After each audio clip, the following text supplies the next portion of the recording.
ਸਤਿ ਸ਼੍ਰੀ ਅਕਾਲ ਜੀ। ਪੰਜਾਬੀ ਟ੍ਰਿਬਿਊਨ ਦੇ ਫੇਸਬੁੱਕ ਲਾਈਵ ਪ੍ਰੋਗਰਾਮ ਵਿੱਚ ਤੁਹਾਡਾ ਸਾਰਿਆਂ ਦਾ ਸਵਾਗਤ ਹੈ। ਮੈਂ ਅੰਮ੍ਰਿਤਪਾਲ ਸਿੰਘ ਲੈ ਕੇ ਆਇਆ ਹਾਂ ਪ੍ਰੋਗਰਾਮ ਵੇਲੇ ਦੀ ਗੱਲ। ਅੱਜ ਦੇ ਇਸ ਪ੍ਰੋਗਰਾਮ ਵਿੱਚ ਅਸੀਂ ਪੰਜਾਬ ਦੀ ਕਿਸਾਨੀ ਉੱਤੇ ਹੋ ਰਹੀ ਸਿਆਸਤ ਦੀ ਗੱਲ ਕਰਾਂਗੇ। ਸਾਡੇ ਨਾਲ ਇਸ ਗੱਲਬਾਤ ਵਿੱਚ ਹਿੱਸਾ ਲੈਣਗੇ ਸਾਡੇ ਸੀਨੀਅਰ ਸਾਥੀ ਚਰਨਜੀਤ ਭੁੱਲਰ। ਮੈਂ ਉਹਨਾਂ ਦਾ ਸਵਾਗਤ ਕਰਦਾ ਹਾਂ। ਅਤੇ ਅੱਜ ਜਿਵੇਂ ਕਿ ਅਸੀਂ ਸਾਰੇ ਜਾਣਦੇ ਹਾਂ ਕਿ ਕੇਂਦਰ ਸਰਕਾਰ ਦੇ ਖੇਤੀ 'ਤੇ ਆਰਡੀਨੈਂਸ ਲਿਆਂਦੇ ਨੇ, ਇਹਨਾਂ 'ਤੇ ਸਾਰੀਆਂ ਸਿਆਸੀ ਪਾਰਟੀਆਂ ਇੱਕਦਮ ਸਰਗਰਮ ਹੋ ਗਈਆਂ ਨੇ। ਅਮਰਿੰਦਰ ਸਿੰਘ ਦਾ ਕਹਿਣਾ ਹੈ ਕਿ ਉਹ ਕੇਂਦਰ ਨਾਲ ਟੱਕਰ ਲੈਣਗੇ। ਅਕਾਲੀ ਦਲ ਦਾ ਕਹਿਣਾ ਹੈ ਕਿ MSP 'ਚ ਕੋਈ ਫਰਕ ਨਹੀਂ ਪਏਗਾ। ਮੈਂ ਚਰਨਜੀਤ ਜੀ ਤੁਹਾਡੇ ਤੋਂ ਪੁੱਛਣਾ ਚਾਹੁੰਦਾ ਹਾਂ ਕਿ ਇਹ ਸਿਆਸਤ ਕਰ ਰਹੀਆਂ ਪਾਰਟੀਆਂ ਸੱਚਮੁੱਚ ਕਿਸਾਨਾਂ ਦੀਆਂ ਹਿਤੈਸ਼ੀ ਹਨ? ਅਮਰਤ, ਤੁਸੀਂ ਬਿਲਕੁਲ ਸਹੀ ਕਿਹਾ ਹੈਗਾ ਕਿ ਹੁਣ ਇੱਕਦਮ ਹੀ ਜਿਹੜੇ ਪੰਜਾਬ ਦੇ ਇਹ ਘੁਰਨੇ ਦੇ ਵਿੱਚੋਂ ਸਾਰੀਆਂ ਜਿਹੜੀਆਂ ਪੋਲੀਟੀਕਲ ਪਾਰਟੀਆਂ ਉਹ ਬਾਹਰ ਕੁੱਦੀਆਂ ਨੇ। ਖਾਸ ਕਰਕੇ ਸਾਡੇ ਕਾਂਗਰਸ ਪਾਰਟੀ ਔਰ ਕੈਪਟਨ ਅਮਰਿੰਦਰ ਸਿੰਘ ਪਿਛਲੇ ਦਿਨਾਂ ਤੋਂ ਜਿਸ ਤਰ੍ਹਾਂ ਉਹ ਟੋਟਲੀ ਆਪਣੀ ਪੋਲੀਟਿਕਸ ਨੂੰ ਫੋਕਸ ਕਰ ਰਹੇ ਨੇ, ਕਿਸਾਨੀ 'ਤੇ ਪੰਜਾਬ ਦੀ ਪੋਲੀਟਿਕਸ ਹੈ ਜਿਹੜੀ ਫੋਕਸ ਹੋ ਰਹੀ ਹੈ। ਬਾਕੀ ਜਿਹੜੇ ਮੁੱਦੇ ਹੈ ਉਹ ਇਸ ਟਾਈਮ ਸਾਈਡ ਲਾਈਨ ਕੀਤੇ ਗਏ ਨੇ, ਕਿਉਂਕਿ ਇਹਦੇ ਵਿੱਚ ਸਾਡੇ ਜਿਹੜੀ ਹਾਕਮ ਧਿਰ ਹੈ ਉਸ ਗੱਲ ਨੂੰ ਬਾਰਾ ਵੀ ਖਾਂਦਾ ਹੈਗਾ, ਕਿਉਂਕਿ ਹਾਕਮ ਧਿਰ ਨੇ ਜਿਹੜੇ ਆਪਣੇ ਪ੍ਰੋਮਿਸ ਕੀਤੇ ਹੈ ਉਹ ਸਾਈਡ ਲਾਈਨ ਕਰਨ ਲਈ ਬੜੇ ਸੌਖਾ ਹੋ ਜਾਂਦਾ ਹੈ। ਦੂਸਰਾ ਇਹ ਵੱਡਾ ਮੁੱਦਾ ਹੈਗਾ। ਕੈਪਟਨ ਅਮਰਿੰਦਰ ਸਿੰਘ ਕਹਿੰਦੇ ਨੇ ਕਿ ਵੀ ਮੈਂ ਆਖਰੀ ਦਮ ਤੱਕ ਜਿਹੜੇ ਖਾਸ ਕਰਕੇ ਖੇਤੀ ਆਰਡੀਨੈਂਸਾਂ ਦੇ ਇਸ਼ੂ ਨੂੰ ਲੈ ਕੇ ਆਖਰੀ ਦਮ ਤੱਕ ਲੜਾਂਗਾ। ਅਤੇ ਉੱਧਰੋਂ ਸਾਡੇ ਮੁੱਖ ਜਿਹੜੀ ਧਿਰ ਹੈਗੀ ਹੈ, ਸਿਆਸੀ ਧਿਰ ਹੈ ਸ਼੍ਰੋਮਣੀ ਅਕਾਲੀ ਦਲ, ਉਹਨਾਂ ਦੇ ਪ੍ਰਧਾਨ ਸੁਖਬੀਰ ਸਿੰਘ ਬਾਦਲ ਹੋ ਰਹੀ ਹੈ। ਉਹ ਕਹਿ ਰਹੇ ਨੇ ਕਿ ਮੈਂ ਇਸ ਇਸ਼ੂ ਦੇ ਉੱਪਰ, ਖੇਤੀ ਦੇ ਮਾਮਲੇ ਦੇ ਉੱਪਰ, ਖਾਸ ਕਰਕੇ ਆਰਡੀਨੈਂਸਾਂ 'ਤੇ ਵੀ ਹਰ ਕੁਰਬਾਨੀ ਦੇਣ ਨੂੰ ਤਿਆਰ ਹਾਂ। ਤਾਂ ਮੁੱਖ ਜਿਹੜੀਆਂ ਪਾਰਟੀਆਂ ਨੇ ਉਹ ਇਸ ਵੇਲੇ ਕੁਰਬਾਨੀ ਦਾ ਪੁੰਜੂ ਬਣੀਆਂ ਹੋਈਆਂ ਨੇ। ਉਹਨਾਂ ਨੂੰ ਲੱਗਦਾ ਹੈ ਕਿ ਅਸੀਂ ਖੇਤੀ ਦੇ, ਜਿਵੇਂ ਕੈਪਟਨ ਅਮਰਿੰਦਰ ਸਿੰਘ ਨੂੰ ਇਹ ਲੱਗ ਰਿਹਾ ਹੈਗਾ ਕਿ ਅਸੀਂ ਇਹਨਾਂ ਆਰਡੀਨੈਂਸਾਂ ਦੇ ਕੰਧਾੜੇ ਚੜ੍ਹ ਕੇ ਅਸੀਂ ਜਿਹੜਾ ਇਹ ਭਵ ਸਾਗਰ ਹੈ ਆਪਣੀ ਕੁਰਸੀ ਵਾਲਾ, ਉਸ ਨੂੰ ਪਾਰ ਕਰ ਸਕਦੇ ਹਾਂ। ਦੂਸਰੀ ਤਰਫ ਸ਼੍ਰੋਮਣੀ ਅਕਾਲੀ ਦਲ ਨੂੰ ਲੱਗਦਾ ਹੈ ਕਿ ਵੀ ਇਹ ਕਿਸੇ ਨਾ ਕਿਸੇ ਰੂਪ ਵਿੱਚ ਇਸ ਨੂੰ ਮੇਨ ਮੁੱਦਾ ਨਾ ਬਣ ਦਿੱਤਾ ਜਾਵੇ। ਉਹ ਇਸ ਮਾਮਲੇ 'ਤੇ ਪੂਰਾ ਡਿਫੈਂਸਿਵ ਹੈ। ਖਾਸ ਕਰਕੇ ਉਹ ਬੜਾ ਕਸੂਤਾ ਫਸਿਆ ਹੋਇਆ ਇਸ਼ੂ ਨੂੰ ਲੈ ਕੇ। ਉਹਨਾਂ ਨੂੰ ਲੱਗਦਾ ਹੈ ਕਿ ਅਸੀਂ ਸੈਂਟਰ ਦੇ ਵਿੱਚੋਂ ਨਾ ਤਾਂ ਆਪਣਾ ਜਿਹੜਾ ਗੱਠਜੋੜ ਹੈ, ਵਜ਼ਾਰਤ 'ਚ ਹਿੱਸੇਦਾਰੀ ਹੈ, ਨਾ ਤਾਂ ਉਹ ਛੱਡਣਾ ਚਾਹੁੰਦੇ ਨੇ, ਅਤੇ ਦੂਸਰੀ ਤਰਫ ਉਹ ਪੰਜਾਬ ਦੇ ਕਿਸਾਨਾਂ ਨੂੰ ਇਹ ਦਿਖਾਉਣਾ ਵੀ ਚਾਹੁੰਦੇ ਹੋ ਕਿ ਅਸਲ 'ਚ ਅਸੀਂ ਕਿਸਾਨਾਂ ਦੇ ਜਿਹੜੇ ਮੁਦਈ ਹਾਂ ਉਹ ਅਸੀਂ ਹਾਂ।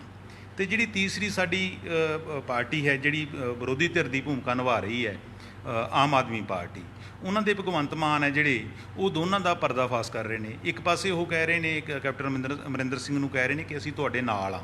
ਦੂਸਰੀ ਤਰਫ ਉਹ ਕਹਿ ਰਹੇ ਨੇ ਕਿ ਜਿਹੜੀ ਸ਼੍ਰੋਮਣੀ ਅਕਾਲੀ ਦਲ ਹੈ ਉਹ ਜਿਹੜੀ ਸੈਂਟਰ ਦੀ ਭਾਗੀਦਾਰੀ ਹੈ ਉਸ 'ਚੋਂ ਬਾਹਰ ਆਵੇ। ਹਰਸਿਮਰਤ ਨੂੰ ਕਹਿ ਰਹੇ ਨੇ ਕਿ ਉਹ ਆਪਣੀ ਕੁਰਸੀ ਛੱਡੇ। ਤਾਂ ਇਹ ਇਸ ਕਿਸਮ ਦਾ ਮੌਕਾ ਹੈਗਾ ਕਿ ਕਿਉਂਕਿ ਜਿਹੜੀ ਰੂਲਿੰਗ ਪਾਰਟੀ ਹੈ ਪੰਜਾਬ ਦੀ, ਉਹ ਕਿਸਾਨੀ ਮਾਮਲਿਆਂ 'ਤੇ, ਜਿਸ ਤਰ੍ਹਾਂ ਪਹਿਲਾਂ ਕਿਸੇ ਟਾਈਮ ਅਮਰਿੰਦਰ ਸਿੰਘ ਸੀ, ਪਾਣੀਆਂ ਦਾ ਰਾਖਾ, ਜਦੋਂ ਪਾਣੀਆਂ ਦੇ ਸਮਝੌਤੇ ਰੱਦ ਕੀਤੇ ਸੀਗੇ ਉੱਪਰ 'ਚ, ਉਹਨਾਂ ਨੂੰ ਲੱਗਦਾ ਕਿ ਹੁਣ ਇਹ ਇਸ਼ੂ ਬਿਲਕੁਲ ਫਿੱਟ ਬੈਠਦਾ ਸਾਡੇ, ਕਿ ਇਹਦੇ ਵਿੱਚ ਅਸੀਂ ਬਾਕੀ ਆਪਦੀਆਂ ਜਿਹੜੀਆਂ ਨਾਕਾਮੀਆਂ ਛੁਪਾ ਵੀ ਸਕਦੇ ਹਾਂ ਅਤੇ ਇੱਕ ਪੰਜਾਬ ਦੀ ਕਿਸਾਨੀ ਨੂੰ ਅਸੀਂ ਦਿਖਾ ਸਕਦੇ ਹਾਂ ਕਿ ਅਕਾਲੀ ਦਲ ਨਾਲੋਂ ਵੱਡੇ ਹਿਤੈਸ਼ੀ ਅਸੀਂ ਹਾਂ, ਔਰ ਅਕਾਲੀ ਦਲ ਇਹਦੇ ਵਿੱਚ ਜਿਹੜੀ ਤੁਹਾਨੂੰ ਕਿਸਾਨਾਂ ਨੂੰ ਮਾਰ ਪੈ ਰਹੀ ਹੈ ਉਹਦੇ ਵਿੱਚ ਭਾਗੀਦਾਰ ਹੈ। ਤਾਂ ਹਰ ਕੋਈ ਇਸ ਮੌਕੇ ਜਿਹੜਾ ਹੈਗਾ ਸ਼ਹੀਦ ਬਣਨ ਦੇ ਦੌੜ ਦੇ ਵਿੱਚ ਲੱਗਿਆ ਹੋਇਆ ਹੈ। ਤਾਂ ਸਾਨੂੰ ਇਹ ਵੀ ਦੱਸੋ ਕਿ ਸਾਰੀਆਂ ਪਾਰਟੀਆਂ, ਕਾਂਗਰਸ ਦਾ ਕਹਿਣਾ ਹੈ ਕਿ ਅਕਾਲੀ ਦਲ ਸਹੀ ਸਟੈਂਡ ਨਹੀਂ ਲੈ ਰਿਹਾ, ਅਕਾਲੀ ਦਲ ਦਾ ਕਹਿਣਾ ਹੈ ਕਿ ਇਹ ਸ਼ੁਰੂਆਤ ਕਾਂਗਰਸ ਨੇ ਕੀਤੀ ਸੀ। ਤੁਸੀਂ ਕੀ ਸਮਝਦੇ ਹੋ, ਇਹਦੇ ਲਈ ਕੌਣ ਜ਼ਿੰਮੇਵਾਰ? ਅਮਰਤੇ ਦੇ ਵਿੱਚ ਇੱਕ ਜਿਹੜੀ ਮੈਂ ਗੱਲ ਸਮਝਦਾ ਹੈਗਾ ਉਹ ਇਹ ਹੈਗੀ ਹੈ ਕਿ ਅਸਲ 'ਚ ਜਿਹੜੀ ਇਹਦਾ ਨੀਂਹ ਪੱਥਰ ਹੈ ਇਹਨਾਂ ਆਰਡੀਨੈਂਸਾਂ ਦਾ, ਉਹ ਤਾਂ ਬੜਾ ਪੁਰਾਣਾ ਰੱਖਿਆ ਗਿਆ ਸੀਗਾ। 95 ਦੇ ਵਿੱਚ ਜਦੋਂ WTO ਦਾ ਐਗਰੀਮੈਂਟ ਹੋਇਆ ਹੈ, ਇੰਡੀਆ ਨੇ ਉੱਤੇ ਮੋਹਰ ਲਾਈ ਹੈ, ਨਵੀਆਂ ਆਰਥਿਕ ਨੀਤੀਆਂ ਆਈਆਂ ਨੇ, ਇਹਦਾ ਅਸਲ 'ਚ ਮੁੱਢ ਉਸ ਟਾਈਮ ਹੀ ਵੱਜ ਗਿਆ ਸੀਗਾ। ਅਤੇ ਉਹਨਾਂ ਦੀ ਜਿਹੜੀ ਇੱਕ ਤਰ੍ਹਾਂ ਦੀ ਡੈੱਡ ਲਾਈਨ ਕਹਿ ਲਈਏ ਕਿ ਉਹ 2012 ਤੱਕ ਸਾਡੇ ਕੋਲ ਚੱਲਦੀਆਂ ਰਹੀਆਂ। ਉਹਨਾਂ ਨੇ ਗ੍ਰੇਸ ਪੀਰੀਅਡ ਕਹਿ ਲਈਏ, ਕਿਉਂਕਿ WTO ਦਾ ਤਾਂ ਪਹਿਲਾਂ ਹੀ ਇਹ ਸੀਗਾ ਕਿ ਤੁਸੀਂ ਜਿਹੜੀਆਂ ਸਾਰੇ ਮੁਲਕ ਹੈ ਉਹ ਆਪਣੀਆਂ ਸਬਸਿਡੀਆਂ ਜਿਹੜੀਆਂ ਉਹ ਖਤਮ ਕਰੋ, ਅਤੇ ਇੱਕ ਮੁਕਾਬਲੇ ਦਾ ਜਿਹੜਾ ਵਪਾਰ 'ਚ ਮੁਕਾਬਲਾ ਜਿਹੜਾ ਓਪਨ ਇੰਟਰਨੈਸ਼ਨਲ ਲੈਵਲ 'ਤੇ ਉਹ ਸ਼ੁਰੂ ਹੋਵੇ।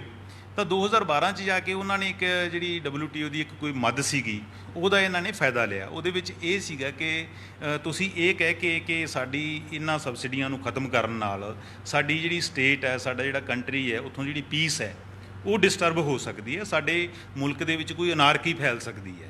ਤਾਂ ਉਸ ਮਦ ਦੇ ਰਾਹੀਂ ਇਹਨਾਂ ਨੇ ਕੀ ਕੀਤਾ, 5 ਸਾਲ ਦਾ ਪੀਰੀਅਡ ਹੈ ਜਿਹੜਾ ਉਹ ਹੋਰ ਲੈ ਲਿਆ ਸੀ, ਜਿਹੜਾ ਦਸੰਬਰ 2017 ਤੱਕ ਦਾ ਬਣਦਾ ਹੈ।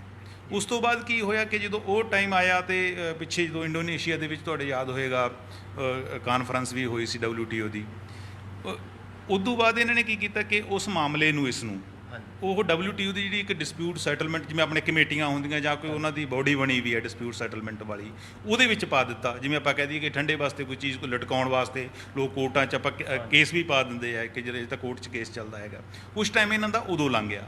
ਅਗਰ ਜੇ ਸੈਂਟਰ ਦੇ ਵਿੱਚ ਹੁਣ ਇਸ ਟਾਈਮ ਮਤਲਬ ਕਾਂਗਰਸ ਸਰਕਾਰ ਵੀ ਹੁੰਦੀ ਤਾਂ ਉਹਨਾਂ ਨੇ ਵੀ ਇਹ ਲਾਗੂ ਕਰਨਾ ਸੀ, ਕਿਉਂਕਿ ਬੇਸਿਕ ਅਪਰੋਚ ਹੈ ਜਿਹੜੀ ਬੇਸਿਕ ਜਿਹੜਾ ਦੋਨਾਂ ਦਾ ਏਜੰਡਾ ਹੈ ਉਹ ਸੇਮ ਹੈ। ਤਾਂ ਕਰਨਾ ਉਹ ਕਾਂਗਰਸ ਨੇ ਵੀ ਉਹੀ ਸੈਂਟਰ ਦੇ ਵਿੱਚ ਉਹੀ ਕਰਨਾ ਸੀ, ਆਰਡੀਨੈਂਸ ਲਾਗੂ ਕਰਨੇ ਸੀ। ਹੋ ਸਕਦਾ ਨਾ ਥੋੜ੍ਹਾ ਬਹੁਤਾ ਹੇਰ ਫੇਰ ਹੁੰਦਾ, ਪਰ ਹੁਣ ਕਾਂਗਰਸ ਨੂੰ ਇਹਦੇ ਵਿੱਚ ਬੜਾ ਵਧੀਆ ਇੱਕ ਮੌਕਾ ਹੱਥ ਲੱਗ ਗਿਆ ਹੈਗਾ। ਉਹਨਾਂ ਨੂੰ ਲੱਗਦਾ ਕਿ ਸਾਰੀ ਪੋਲੀਟਿਕਸ ਨੂੰ ਇਸ 'ਤੇ ਖੇਡੋ ਆਪਾਂ ਸੈਂਟਰ ਲੈਵਲ 'ਤੇ ਵੀ, ਖਾਸ ਕਰਕੇ ਕਿਉਂਕਿ ਸਾਡੀਆਂ 2 ਸਟੇਟਾਂ ਜਿਹੜੀਆਂ ਉਹ ਜ਼ਿਆਦਾ ਹਿੱਟ ਹੋ ਰਹੀਆਂ ਨੇ, ਹਰਿਆਣਾ ਅਤੇ ਪੰਜਾਬ। ਤਾਂ ਪੰਜਾਬ ਨੇ ਤੁਸੀਂ ਅਖਬਾਰਾਂ 'ਚ ਆਪਾਂ ਅੰਮ੍ਰਿਤਪਾਲ ਤੁਸੀਂ ਨਿੱਤ ਦੇਖਦੇ ਹੈਗੇ ਹੋ ਕਿ ਸਾਰਾ ਟੋਟਲੀ ਫੋਕਸ ਆਰਡੀਨੈਂਸ 'ਤੇ ਚਲਾ ਗਿਆ ਹੈਗਾ ਅਚਾਨਕ ਹੀ।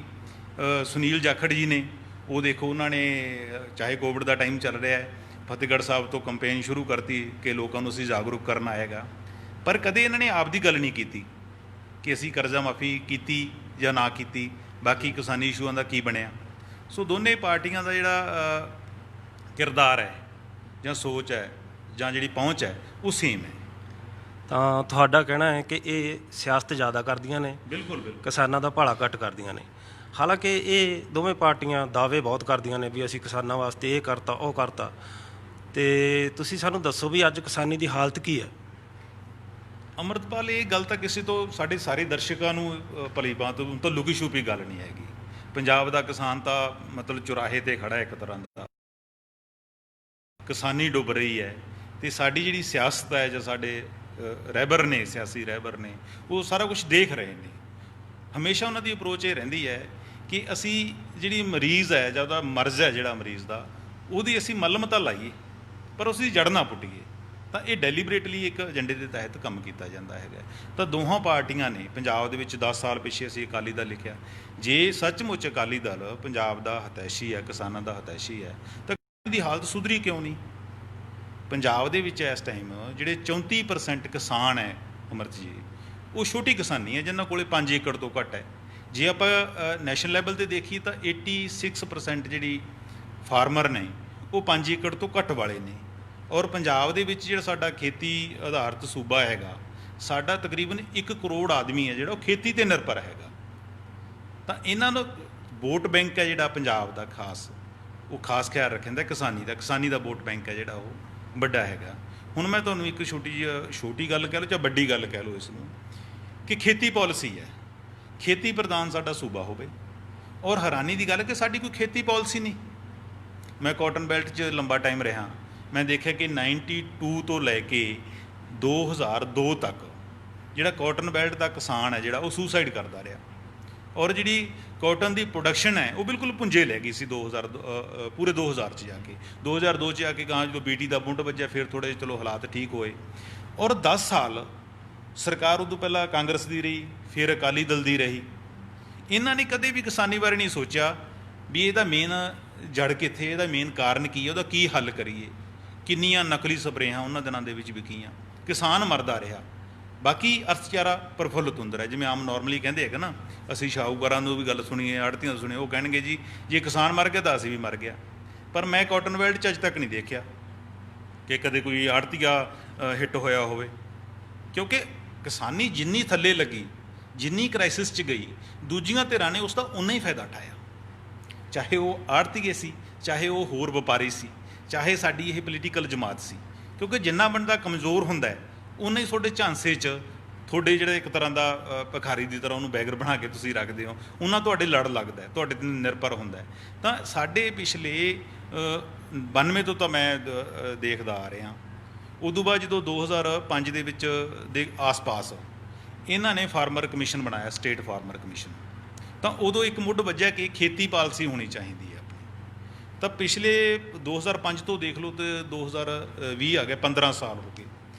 ਜਿੰਨੇ ਵੀ ਕਮਿਸ਼ਨ ਦੇ ਚੇਅਰਮੈਨ ਰਹੇ, ਉਹਨਾਂ ਨੇ ਇਹ ਨਹੀਂ ਕਿ ਕੰਮ ਨਹੀਂ ਕੀਤਾ, ਉਹਨਾਂ ਨੇ ਬਕਾਇਦਾ ਵਰਕ ਕੀਤੇ, ਡਰਾਫਟ ਤਿਆਰ ਕੀਤੇ, ਪਰ ਅੱਜ ਤੱਕ ਪੰਜਾਬ ਦੀ ਖੇਤੀ ਪਾਲਿਸੀ ਨਹੀਂ ਬਣ ਸਕੀ। ਕੈਪਟਨ ਅਮਰਿੰਦਰ ਸਿੰਘ ਤਾਂ ਖੁਦ ਯਾਦ ਹੀ ਹੈ, ਅਮਰਿੰਦਰ ਸਾਡੇ ਦਰਸ਼ਕ ਵੀ ਸਾਰੇ ਇਸ ਗੱਲ ਤੋਂ ਜਾਣੂ ਨੇ ਕਿ 1985 ਦੇ ਵਿੱਚ ਜਿਹੜੇ ਖੇਤੀ ਮੰਤਰੀ ਰਹਿ ਚੁੱਕੇ ਨੇ, ਔਰ ਹੁਣ ਜਿਹੜਾ ਖੇਤੀ ਦਾ ਜਿਹੜਾ ਮਹਿਕਮਾ ਹੈਗਾ ਹੁਣ ਵੀ ਕੈਪਟਨ ਅਮਰਿੰਦਰ ਸਿੰਘ ਕੋਲ ਹੈ। ਤਾਂ ਇਹਨਾਂ ਨੂੰ ਤਾਂ ਚਾਹੀਦਾ ਸੀ ਕਿ ਸੁਹਿਰਦਤਾ ਨਾਲ ਇਸ ਚੀਜ਼ ਨੂੰ ਹੱਲ ਕਰਦੇ। ਜਿਵੇਂ ਆਪਣੇ ਦੂਜਾ ਹੈਗਾ, ਇਹਨਾਂ ਨੇ ਕਿਹਾ ਸੀ ਕਿ ਅਸੀਂ ਤੁਹਾਡੇ ਕਰਜ਼ੇ ਮਾਫ ਕਰਾਂਗੇ। ਅੱਛਾ ਚਰਨਜੀਤ ਜੀ, ਤੁਹਾਡੀ ਗੱਲ ਕੱਟਦਾ। ਅੱਜ ਸਥਿਤੀ ਬਹੁਤ ਖਰਾਬ ਆ, ਕਿਸਾਨੀ ਚੌਰਾਹੇ 'ਤੇ ਖੜੀ ਆ ਜਿਵੇਂ ਕਿ ਤੁਸੀਂ ਦੱਸਿਆ, ਤਾਂ ਸਾਨੂੰ ਇਹ ਵੀ ਦੱਸੋ ਇਹਦਾ ਕੀ ਹੱਲ ਹੋ ਸਕਦਾ? ਅੰਮ੍ਰਿਤਪਾਲ ਦੇਖੋ, ਹੱਲ ਤਾਂ ਇਹਦਾ ਹੋਣਾ ਪੋਲੀਟੀਕਲੀ ਹੋਣਾ ਹੈਗਾ, ਲੋਕ ਕਿਸਾਨਾਂ ਨੂੰ ਵੀ ਅਵੇਅਰ ਹੋਣਾ ਪੈਣਾ ਹੈਗਾ। ਸਭ ਤੋਂ ਵੱਡੀ ਮਾਰ ਪੈ ਰਹੀ ਹੈ ਛੋਟੀ ਕਿਸਾਨੀ ਨੂੰ। ਸਾਨੂੰ ਸ਼ੁਰੂਆਤ ਹੈ ਜਿਹੜੀ ਉਹ ਛੋਟੀ ਕਿਸਾਨੀ ਤੋਂ ਸ਼ੁਰੂ ਕਰਨੀ ਪਏਗੀ। ਜਿਸ ਤਰ੍ਹਾਂ ਕਿ ਛੋਟੀ ਕਿਸਾਨੀ ਨੂੰ ਜੇ ਆਪਾਂ ਕਰਜ਼ੇ ਦੀ ਲੈ ਲਈ, ਸਭ ਤੋਂ ਵੱਧ ਜੇ ਕਰਜ਼ਾ ਹੈਗਾ ਤਾਂ ਛੋਟੀ ਕਿਸਾਨੀ 'ਤੇ ਹੈਗਾ। ਜੇ ਕਿਸਾਨ ਲੇਬਰ ਚੌਂਕਾਂ 'ਚ ਖੜਨ ਲੱਗੇ ਨੇ ਤਾਂ ਉਹ ਛੋਟੀ ਕਿਸਾਨੀ 'ਚੋਂ ਹੈ। ਜੇ ਸੁਸਾਈਡ ਕਰਨ ਲੱਗੇ ਨੇ ਤਾਂ ਛੋਟੇ ਕਿਸਾਨ ਸੁਸਾਈਡ ਹੈ ਜਿਹੜੇ ਉਹ ਜ਼ਿਆਦਾ ਕਰ ਰਹੇ ਨੇ। ਤਾਂ ਸਭ ਤੋਂ ਵੱਡੀ ਮਾਰ ਛੋਟੀ ਕਿਸਾਨੀ ਨੂੰ ਪਈ ਹੈ। ਤਾਂ ਲੋੜ ਇਸ ਕਿਸਮ ਦਾ ਕੋਈ ਸਟਰਕਚਰ ਖੜਾ ਕੀਤਾ ਜਾਵੇ ਕਿ ਅਸੀਂ ਉਹਨਾਂ ਦੇ ਜਿਹੜੇ ਖਰਚੇ ਹੈ, ਸਾਡੀ ਇਨਪੁੱਟ ਕਾਸਟ ਹੈ ਜਿਹੜੀ ਬਹੁਤ ਜ਼ਿਆਦਾ ਪੈ ਰਹੀ ਹੈ, ਖਾਸ ਕਰਕੇ ਜਿਵੇਂ ਸਾਡੇ ਖੇਤੀ ਮਾਰ ਕਹਿੰਦੇ ਨੇ ਕਿ ਜਿਹੜੀਆਂ ਕਿਸਾਨਾਂ ਦੀਆਂ ਮੋਟਰਾਂ ਨੇ ਛੋਟੇ ਕਿਸਾਨਾਂ ਨੇ ਵੀ ਲਵਾ ਲਈਆਂ, ਛੋਟੇ ਕਿਸਾਨਾਂ ਨੇ ਟਰੈਕਟਰ ਵੀ ਰੱਖ ਲਏ। ਜਿੰਨਾ ਟਰੈਕਟਰ ਯੂਜ਼ ਹੋਣਾ ਚਾਹੀਦਾ ਉਹਨਾਂ ਯੂਜ਼ ਨਹੀਂ ਹੋ ਰਿਹਾ, ਜਾਂ ਖੇਤੀ ਦੇ ਵਿੱਚ ਕੰਮ ਹੈ ਜਿਹੜਾ ਸਾਲ ਦੇ ਵਿੱਚ ਉਹ ਸਿਰਫ 3 ਮਹੀਨੇ ਹੁੰਦਾ ਹੈ। ਤਾਂ ਅਸੀਂ ਕੋਈ ਇੱਦਾਂ ਦਾ ਕੋਈ ਸਟਰਕਚਰ ਖੜਾ ਕੀਤਾ ਕਿ ਕੋਆਪਰੇਟਿਵ ਫਾਰਮਿੰਗ ਛੋਟੇ ਯੂਨਿਟ ਤੋਂ ਅਸੀਂ ਸ਼ੁਰੂ ਕਰ ਸਕਦੇ ਹਾਂ ਕਿ ਕੋਆਪਰੇਟਿਵ ਫਾਰਮਿੰਗ ਹੋਵੇ। ਉਹਦੇ ਵਿੱਚ ਜਿਹੜੀ ਮਸ਼ੀਨਰੀ ਦੀ ਹੈ ਜਿਹੜੀ ਇਮਦਾਦ ਹੈਗੀ ਹੈ ਉਹ ਸਾਡੀ ਸਰਕਾਰ ਕਰੇ, ਤਾਂ ਕਿਸਾਨੀ ਨੂੰ ਇੱਕ ਥੋੜ੍ਹਾ ਇਹਦੇ ਨਾਲ ਠੁੰਮਣਾ ਮਿਲ ਸਕਦਾ ਹੈ। ਦੂਜਾ ਹੈਗਾ ਮਾਰਕੀਟਿੰਗ ਦਾ ਵੱਡਾ, ਉਹਨਾਂ ਛੋਟੀ ਕਿਸਾਨੀ ਨੂੰ ਕੋਆਪਰੇਟਿਵ ਖੇਤੀ ਸ਼ੁਰੂ ਕਰਾ ਕੇ ਉਹਨਾਂ ਦਾ ਜਿਹੜਾ ਹੈਗਾ ਕੋਈ ਐਗਰੋ ਬੇਸਡ ਕੋਈ ਪ੍ਰੋਸੈਸਿੰਗ ਦਾ ਕੰਮ ਸ਼ੁਰੂ ਕਰਾ ਦਿੱਤਾ ਜਾਵੇ, ਤਾਂ ਕਿ ਜਿਵੇਂ ਆਪਾਂ ਕਹਿੰਦੇ ਕਿ 3 ਮਹੀਨੇ ਕਿਸਾਨੀ ਦਾ ਕੰਮ ਹੁੰਦਾ ਹੈ, 9 ਮਹੀਨੇ ਕਿਸਾਨੀ ਦਾ ਜਿਹੜਾ ਉਹਨਾਂ ਖੇਤਾਂ ਦੇ ਵਿੱਚ ਰੁਝੇਵਾਂ ਨਹੀਂ ਹੁੰਦਾ, ਤਾਂ ਉਹ ਪ੍ਰੋਸੈਸਿੰਗ ਵਾਲੇ ਪਾਸੇ ਪਾਇਆ ਜਾ ਸਕਦਾ ਹੈ। ਔਰ ਵੱਡਾ ਇਸ਼ੂ ਜਿਹੜਾ ਸਰਕਾਰ ਨੇ ਹੱਲ ਕਰਨਾ ਉਹ ਮਾਰਕੀਟਿੰਗ ਦਾ ਹੈ। ਜਿਸ ਤਰ੍ਹਾਂ ਹੁਣ ਨਵੇਂ ਆਰਡੀਨੈਂਸ ਦੇ ਵਿੱਚ ਕਹਿੰਦੇ ਕਿ ਕਿਸਾਨਾਂ ਦਾ MSP ਹੈ ਜਿਹੜਾ ਉਹ ਖਤਮ ਹੋ ਜਾਏਗਾ, ਤਾਂ ਮਾਰਕੀਟਿੰਗ ਹੈ ਉਹਨਾਂ ਦੀ ਯਕੀਨੀ ਬਣਾਉਣ ਦੀ ਲੋੜ ਪਏਗੀ ਸਾਨੂੰ।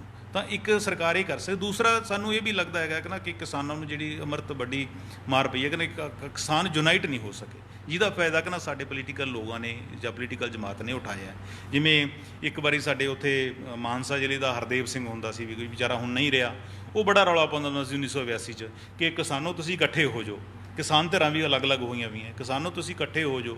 ਭਿਖਾਰੀ ਵੀ ਇਕੱਠੇ ਹੋਏ ਫਿਰਦੇ ਨੇ। ਉਹਨਾਂ ਦਿਨਾਂ ਦੀ ਜੀ ਦਿੱਲੀ ਦੇ ਵਿੱਚ ਭਿਖਾਰੀਆਂ ਨੇ ਇਕੱਠੇ ਹੋ ਕੇ ਧਰਨਾ ਮੁਜ਼ਾਹਰਾ ਕੀਤਾ ਸੀ, 21 ਦੁੱਕੀ ਚੱਕ ਦਿਆਂਗੇ, ਧੌਣ 'ਤੇ ਗੋਡਾ ਰੱਖ ਦਿਆਂਗੇ। ਸਰ ਇਹ ਨੌਬਤ 21 ਦੁੱਕੀ ਵਾਲੀ ਹੈ। ਜੇ ਕਿਸਾਨ ਇਕੱਠੇ ਹੋਣ, ਕਿਸਾਨ ਜਥੇਬੰਦੀਆਂ ਇਕੱਠੇ ਹੋਣ, ਤਾਂ ਸਰਕਾਰ 'ਤੇ ਪ੍ਰੈਸ਼ਰ ਬਣੇ। ਇਸ ਗੱਲ ਦਾ ਸਰਕਾਰ 'ਤੇ ਪ੍ਰੈਸ਼ਰ ਬਣੇਗਾ ਤਾਂ ਘੱਟੋ ਘੱਟ ਮਜ਼ਬੂਰ ਹੋਣਗੇ। ਹੁਣ ਤਾਂ ਸਰਕਾਰ ਜਿਹੜੀ ਸਾਡੀ ਕਿਸਾਨੀ ਨੂੰ ਹੈ ਉਹ ਸਿਰਫ ਵੋਟ ਬੈਂਕ ਦੇ ਤੌਰ 'ਤੇ ਲੈਂਦੀ ਹੈ। ਤਾਂ ਲੋੜ ਹੈ ਕਿ ਸਾਡੀਆਂ ਸਰਕਾਰਾਂ ਦਿਆਨਤਦਾਰੀ ਦਿਖਾਉਣ। ਬਹੁਤ ਪੋਲੀਟਿਕਸ ਹੋ ਗਈ ਕਿਸਾਨੀ 'ਤੇ, ਬਹੁਤ ਵਾਰੀ ਅਸੀਂ ਗੱਦੀ ਵਿਚਾਲੀ। ਅਸੀਂ ਕਿੰਨਾ ਕੁ ਟਾਈਮ ਜਿਹੜੀ ਕਿਸਾਨਾਂ ਦੇ ਖੇਤਾਂ ਵਿੱਚ ਦੀ ਡੰਡੀ ਬਣਾ ਕੇ ਜਿਹੜੀ ਆਪਦੀ ਕੁਰਸੀ ਲੱਭਦੇ ਰਹਾਂਗੇ। ਤਾਂ ਅੰਮ੍ਰਿਤ ਸਰਕਾਰਾਂ 'ਤੇ ਥੋੜ੍ਹਾ ਜਿਹਾ ਪ੍ਰੈਸ਼ਰ ਬਿਲਡ ਹੋਵੇ, ਸਰਕਾਰਾਂ ਦੀ ਜਿਹੜੀ ਦਿਆਨਤਦਾਰੀ ਹੈ ਉਹ ਸੁਰਤਾ ਨਾਲ ਉਹ ਇਸ ਪਾਸੇ ਲੱਗਣ ਕਿ ਸੱਚਮੁੱਚ ਕਿਸਾਨੀ ਤੋਂ ਜਿੰਨਾ ਉਹਨਾਂ ਨੇ ਆਪ ਕਮਾਇਆ ਹੈਗਾ, ਹਰ ਵਾਰੀ ਕੁਰਸੀ ਲੈਂਦੇ, ਘੱਟੋ ਘੱਟ ਉਹ ਕਿਸਾਨੀ ਦਾ ਇੰਨਾ ਕੁ ਤਾਂ ਸੋਚਣ ਕਿ ਹੁਣ ਆਪਣੀ ਜ਼ਿੰਦਗੀ ਦਾ ਕੁਝ ਸਮਾਂ ਜਿਹੜੇ ਸਾਡੇ ਵੱਡੇ ਧਨੰਤਰ ਲੀਡਰ ਹੈ ਉਹ ਕਿਸਾਨੀ ਖਾਤਰ ਤਾਂ ਕੱਢਣ ਜੀ। ਤਾਂ ਇਹਦੇ ਵਿੱਚ ਹੀ ਮੈਨੂੰ ਤਾਂ ਲੱਗਦਾ ਕਿ ਪੰਜਾਬ ਦਾ ਭਲਾ ਹੈ ਅਤੇ ਕਿਸਾਨੀ ਦਾ ਭਲਾ ਹੈ ਜੀ।